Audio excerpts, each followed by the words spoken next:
(2025년 2월 16일) 이정훈입니다. 광주에서 있었던 태극기 집회, 탄핵 반대 집회 이후 확실하게 박지원과 이재명의 입이 거칠어졌습니다. 헌재가 굉장히 주목을 받고 있습니다. 헌재는 국민의 법감정을 얘기하면서 지금까지 재판에 왔는데, 지금 처지는 물 위에 떠있는 기름처럼 국민과 따로 놀고 있습니다. 우선 박지원, 상당히 문제 많은 의원을 꼽으라면 박지원, 정청래 이렇게 꼽을 수 있겠죠. 이제 광주에서 집회가 있고 난 다음에 호남 지역 언론들을 하고 간담회를 가졌습니다. 보도국장, 편집국장 간담회를 가졌는데 대통령 선거를 이야기했어요. 윤석열 대통령이 탄핵된다는 전제하에서 이야기를 했습니다. 이번 대선은 진영 싸움이다. 50대 49. 박빙의 승부로 호남이 가장 중요하다라고 하면서 호남에서 지지율이 90% 이상 나와야 한다. 호남에서 90% 이상 지지율. 누구 지지율? 민주당 후보 지지율이겠죠. 그렇게 해서 50대 49 박빙의 승부를 하는데 크게 기여를 해야 된다라고 그랬습니다. 호남이 살기 위해서는 앞으로 90일이 가장 중요하다.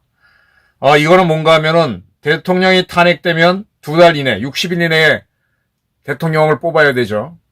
지금 변론이 안 끝났으니까 변론 치르고 그 다음에 2, 3주 후에 선고가 나온다면은 한 30일 잡아먹으니까 석 달 후에 대선에 있다라고 박지원 의원은 보는 겁니다. 앞으로 90일이 중요하다. 호남 발전을 위해서 윤석열 대통령을 탄핵하고 이재명 대표가 대선에서 승리해야 한다. 라면서 박빙의 승부가 되니까 호남에서 90% 이상 지지율이 나와야 된다라고 편집국장, 보도국장, 호남 지역 언론 대표 선수들을 불러서 이야기했습니다. 참 웃기는 게 그 다음 얘기입니다. 이재명 대표가 미국의 트럼프 대통령과 좋은 파트너가 될 수 있다.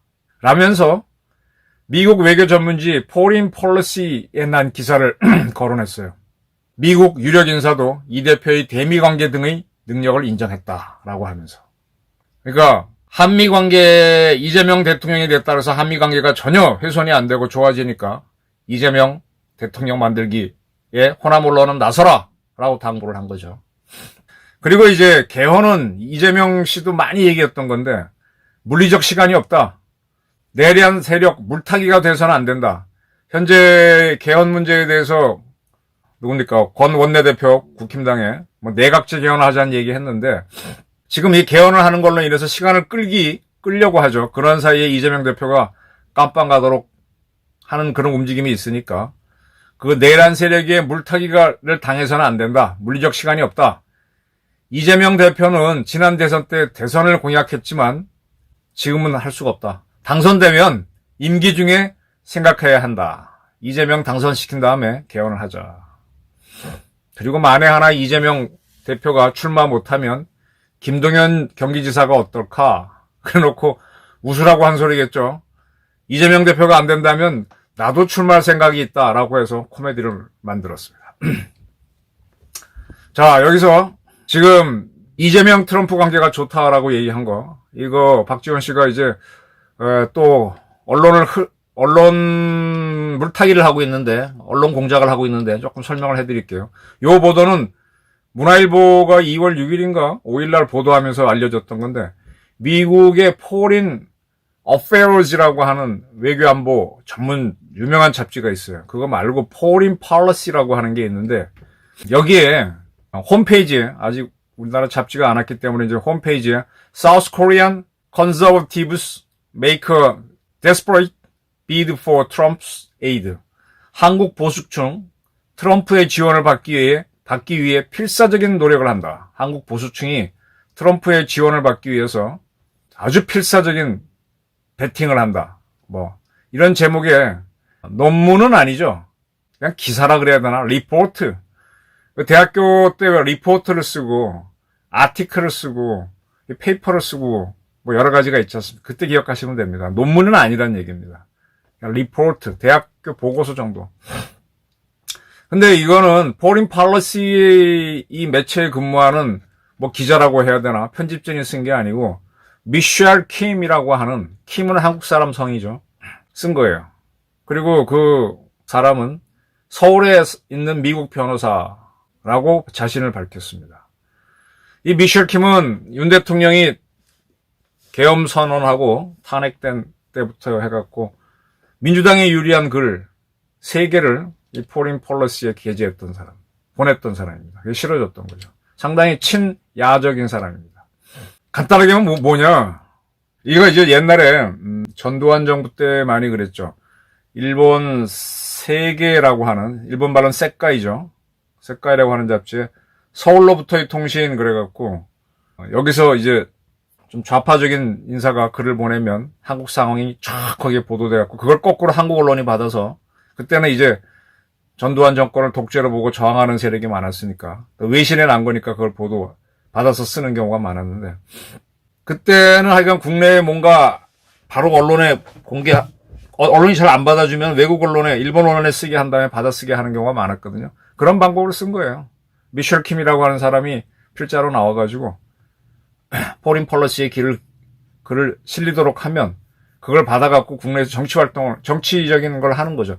요런 거는요, 그 전에 하노이에서 트럼프가 노딜을 만들 때, 그때 문재인 정권에서, 제 잡지 이름이 기억이 안 나는데 더 힐인가? 좀 자신이 없네요.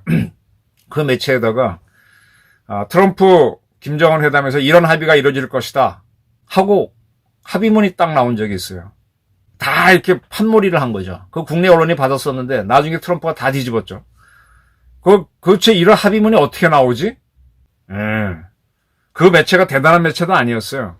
근데 그런 식으로 공작을 한 적이 있습니다. 그때 국정원에 누가 있었느냐? 박선원 의원이 있었습니다.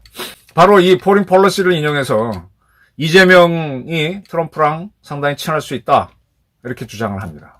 이제 이런 걸 뒷받침하는 게 아까 금방 말한 박선원 의원이 지금 민주당이 공식적으로 밝혔습니다. 박선원 의원이 트럼프 대통령을 노벨 평화상 후보로 추천했다라고 조승래 수석 대변인이 2월 3일 기자들에게 분명히 밝혔습니다. 지난번 국회 개회식 때 박선원 의원은 이재명 대표, 그 다음에 김민석 최고위원하고 이렇게 뭐 대화를 하는 게 카메라에 잡혔는데, 그때 이 양반 박 의원 수첩이 찍혔죠. 거기에 보면 트럼프 노벨 평화상 추천서, 트럼프를 노벨 평화상 후보로 추천하겠다. 자기가 미국 대사를 만나는데 문정인 전 연수대 교수랑 같이 만나서 어떻게 설명하겠다. 그런 게 있었죠. 지금 이재명 대통령을 만들기 위해서 이제 미국이 반대할 가능성이, 미국이 매우 싫어하죠. 이재명 왜 좋아하겠어요? 문재인도 싫어했는데 그보다 더한 이재명을 왜 좋아하겠습니까? 그러니까 노벨상 주고 뭐 우리는 적어도 한국 내에서는 친하다는 이런 느낌을 계속 만들어서, 트럼프가 이재명 싫어한다는 게 알면 국내에서도 이재명 버릴 거 아닙니까? 우리 국민들이. 그걸 덮기 위해서 이제 박지원까지 나서서 이렇게 하고 있습니다. 근데 그런 방법들이 졸렬하다는 겁니다. 그리고 호남에서 90% 이상 지지율이 나와야 된다라고 언론사 주요 간부들을 만나서 이야기하는 거, 이게 굉장히 거칠어지고 있다는 거죠. 거꾸로 이재명 캠프가 코너에 몰리고 있다는 뜻입니다. 이재명은 더합니다. 앞선 방송에서도 말씀드렸지만은 이재명 대표는 2월 16일 페이스북에다가 코리안 킬딩 필드 옹호하는 국민의힘 100일 안에 윤석열을 부인할 것이라는 글을 올렸습니다. 지금 화면에 보이는 것이 이 글인데요. 좀 깁니다. 집단 학살 기획한 윤석열 내란 세대를 지지 옹호하는 국힘이지만 장담하건대 이들은 100일 이내에 윤석열을 부인할 것입니다. 국민의힘이 코리안 킬링 필드를 기획하며 군세 쿠데타를 일으킨 1호 당원 윤석열을 징계는커녕 옹호하고 있습니다. 어쩌고 저쩌고. 네, 아주 윤석열 대통령이 계엄을 통해서 코리안 킬링 필드, 캄보디아가 70년대에 170만 명의 국민을 죽인 적이 있는데 그걸 빗대서 그렇게 하려고 했다라고 주장을 하고 있습니다. 이렇게 하는 거는 광주에서의 세이브 코리아 집회가 충격적이었다는 얘기죠. 전날인 15일 날에도 이재명 대표는 좀 심한 말을 올렸습니다. 눈밖에 난 모든 이들을 독살, 폭사, 확인 사살로 집단 학살하려고 했던 윤석열 파시즘, 영구 집권을 위한 친위 군사 쿠데타가 다행히 시민들의 진압되어 실패하였음에도 아무 일도 없었다는 그들의 궤변에 동의한다면, 이런 제목으로 마르틴 니멜로가 쓴 그 시를 시작으로 했습니다. 나치가 공산주의자를 덮쳤을 때 나는 침묵했다. 나는 공산주의자가 아니었습니다. 이건 저도 여러 차례 인용했던 건데, 이런 쓰면서 침묵하지 말라, 싸우라, 이렇게 주장을 했죠. 굉장히 거칠어지고, 민주당은 이날 금남로에 있었던 탄핵반대 집회에 대해서 극우 세력의 인면수심이 금도를 넘었다라고 했습니다.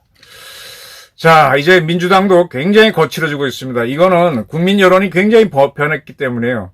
처음 윤 대통령이 계엄을 했을 때는 무슨 계엄이야? 상당히 당황하고 저도 당황했었습니다. 그런데 그 이후에 이재명이 대통령 되려고 민주당이 정권 잡으려고 하는 꼬라지를 보니까 이건 아니잖아요. 그래서 그건 아니지. 이재명 널 위해서 계엄 반대한 건 아니지. 그 다음에 윤 대통령이 계엄을 한 걸 처음에는 좀 마뜩치 않은데 가만히 보니까 지금 주사파, 운동권, 좌파들이 너무 설치고 있는 게 적나라하게 드러났잖아요. 국민 여론이 많이 변하면서 지금 거의 대등한 싸움이 됐습니다. 헌재는 그 전의 분위기 속에서 거의 만장일치로 윤 대통령 파면으로 가려고 하다가 경희대 교수 전에 허영 교수가 헌재의 10가지 문제점 신동아에 쓴 글 요즘 많이 화제되는데 보셨나요? 저도 쭉 읽어봤어요. 이 절차를 다 무시했잖아요.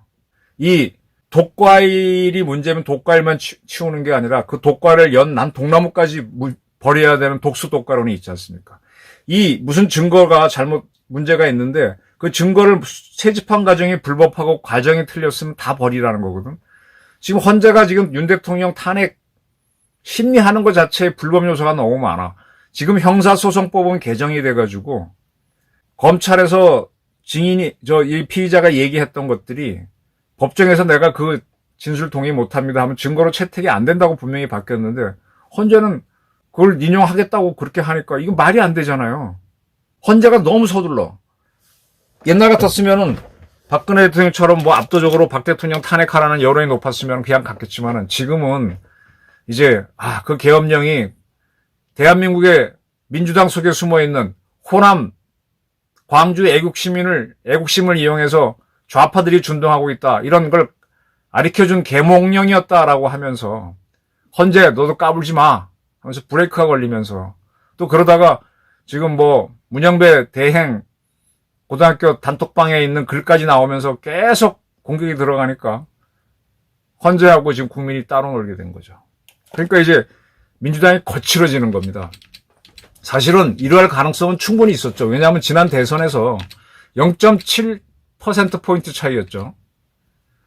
그때 윤석열 후보가 1639만 표, 이재명 후보가 1614만 표, 거의 25만 표 차이였거든요. 그러니까 이거는 충돌할 수밖에 없는 구도였습니다. 그런데 지난 총선에서 국힘당이 제대로 못해서 그렇긴 하겠지만 압도적으로 또 민주당을 뽑아주고, 근데 대통령은 그대로니까 이건 의회하고 대통령 충돌로 갈 수밖에 없는 거고, 그런 것들이 계엄을 통해서 탄핵을 통해서 또 국민 저항을 통해서 지금 확 전부 다 일어난 거죠. 이렇게 되면요 국민들은 한순간에 군중으로 변할 수 있습니다. 5대5의 싸움이니까. 지금 이걸 어떻게 풀 거냐. 헌재 같은 경우는 박근혜 대통령 탄핵할 때 8대0으로 만장일치로 만들었잖아요. 그때 8대0이 안 나왔었죠. 근데 이번에도 그러려고 했던 것 같은데 지금 브레이크가 빡 걸리니까 이게 5대3만 나와도 윤 대통령은 돌아오는 거 아닙니까? 돌아오면 또 어떤 정치를 할지도 또 민주당이 또 얼마나 대들지도 모르겠고, 그 헌재는 헌재대로 어렵고 박지원과 이재명 민주당의 입으로는 거칠어졌습니다. 자, 이게 이제 힘과 힘의 대결인데 여기에 대해서 걱정들을 많이 하는데 저는 이 과정은 통과 의례로 거쳐야 된다고 봅니다. 거쳐야 됩니다. 거치고 여기서 힘의 축이 기울어질 거예요. 여기서 지금 한동훈 전 국힘당 대표가 정치 재개하겠다고 선언하고 나서는데 그거는 정말 이 거대한 싸움에 도란게 던져봐야 의미도 없을 거고 별로 반가워하는 사람도 없을 거예요. 민주당에서 좋아하겠지만 금방 사그라질 겁니다. 지금 처음에 윤 대통령을 막 비난했던 사람들, 계엄한 거에 대해서 지금 국민 여론이 워낙 바뀌니까 인기 좋을 때 하야해라, 아니면은 혹시 복귀를 하더라도 개헌을 하고 바로 하야해라, 이런 타협안들을 내놓고 있거든요. 근데 글로 갈지, 어차피 지금 보수 세력이 요구했던 거는 대한민국이 암약하는 좌파를 척결해라 라는 걸 윤한테 요구했던 거잖아요. 그걸 윤이 안 했기 때문에 멀어졌던 거고, 윤이 뒤늦게 거기에 필요성을 느껴서 계엄을 했던 거기 때문에 계몽령이다라고 지금 지지해 주는 거잖아요. 지금 윤 대통령이 이뻐서 하는 게 아니지 않습니까? 그러면 이거는 막 지금 트럼프가 대통령이 되는 날 100개의 행정명령을 바라고 그 다음날 지금 계속적으로 뭘 날리고 있잖아요. 이게 뭐예요? 거의 미국 아메리칸 레볼루션 혁명을 한 거지 않습니까? 혁명 정권에 들었을 때 혁명공학 1호, 2호, 3호, 4호 쫙 때리면서 하듯이 군사작전에서 적진을 점령하면 작전 지시 1호, 2호, 3호, 3호 쫙 나가잖아요. 거기에 따라 또 무슨 쫙 나가면서 그냥 작전 들어가듯이 하는 거. 지금 트럼프는 혁명적으로 지금 미국을 지금 통치하려고 합니다. 윤석열 대통령도 사실은 대통령 되면서 혁명적으로 됐어야 되는데 그걸 못했거든. 안 했거든. 몰랐거든, 개념을. 근데 이제는 트럼프를 보면서 이 계엄을 통해서 윤이 이걸 생각했던 거구나, 이제 감을 잡은 거잖아요, 국민들도. 그러니까 지금 이 치열하게 벌어지는 5대5의 싸움을 한번 겪어야 됩니다. 힘의 축이 기울어야 될 겁니다. 이거 피해가면 피해갈수록 더 거칠어지고, 이거 이미 이재명은 킬링 필드를 얘기했고, 박지원은 호남에서 90% 이상 몰표가 나와야 된다고 얘기하고 있습니다. 그전에는 그들이 절박하지 않았죠. 지금은 절박한 거예요. 이게 힘이 부닥쳐서 정치는 기본적으로 쌈질입니다. 이 갈등을 푸는 방법이 대화도 있고 뭐도 있지만은 주먹 다짐 전쟁도 있어요. 전쟁은 정치의 연속이라고 클라우제비츠가 얘기했지 않습니까? 전쟁도 하는 겁니다. 축이 기울어야 돼요. 그리고 그에서 다시 이 룰을 짜는 게 법이 되고, 법 이전에 헌법이 될 수도 있는 거죠. 그래서 저는 지금 헌재가 여기서 어정쩡하게 가게 되면은 헌재는 자기 편한 대로 갈 겁니다. 헌재가 지금 허영 교수 지적대로 지 맘대로 편하게 가려다가 지금 국민 지적을 받고 딱 서 있지 않습니까? 이번에 신동아 기사, 우리 구자룡 기자가 쓴 걸 꼭 한번 보십시오. 구 기자가 쓴 걸. 이재명과 박지원의 입이 거칠어지고 있습니다. 그리고 이거는 반드시 겪어야 할 거지. 지금 뭐 윤 대통령이 뭐 하야해라든지 뭐 복귀하더라도 개헌만 하고 하야하라든지 뭐 이런 식으로 쉽게 갈 문제가 아닙니다. 이거는 건곤일척의 승부를 한번 보고 가야 될 겁니다. 이제 본격적으로 대결 국면으로 들어가야 됩니다. 감사합니다.